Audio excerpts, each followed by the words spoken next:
In this module, we'll talk about the lexicography of world Englishes.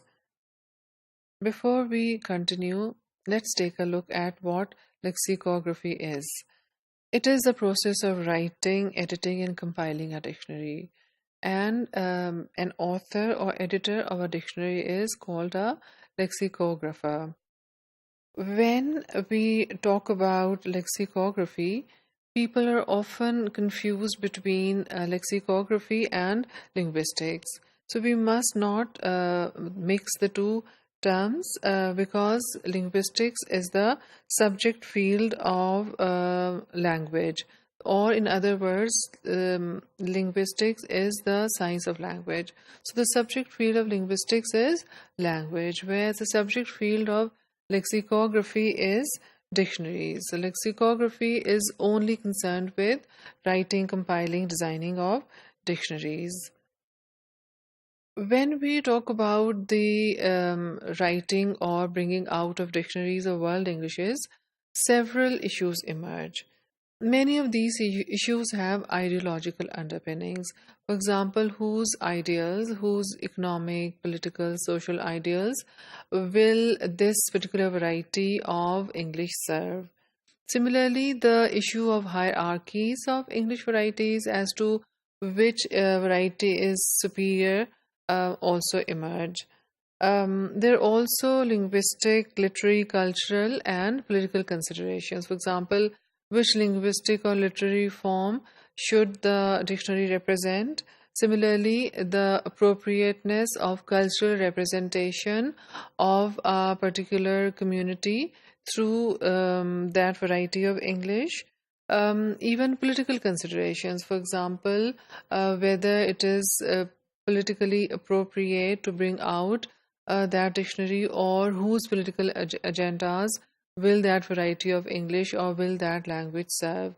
So there are lots of issues which come to surface whenever the establishing or writing of dictionaries of world Englishes is discussed.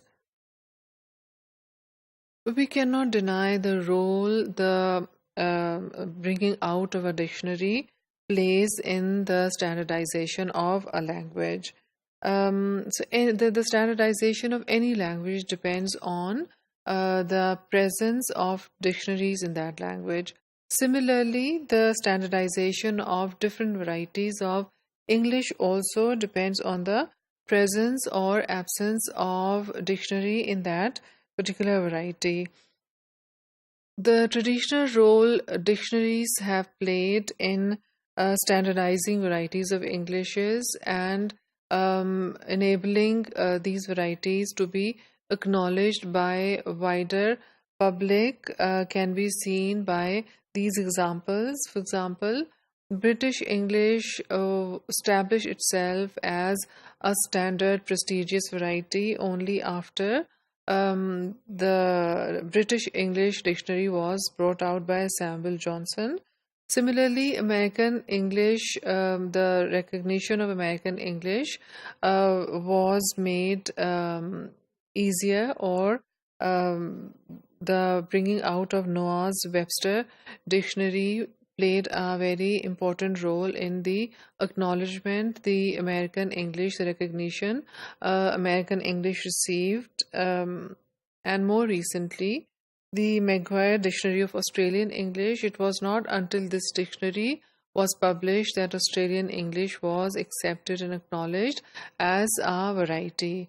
So, if different varieties of English that we have in use in the world today, if these varieties have to be standardized, it is very important that dictionaries in these varieties should be written and published.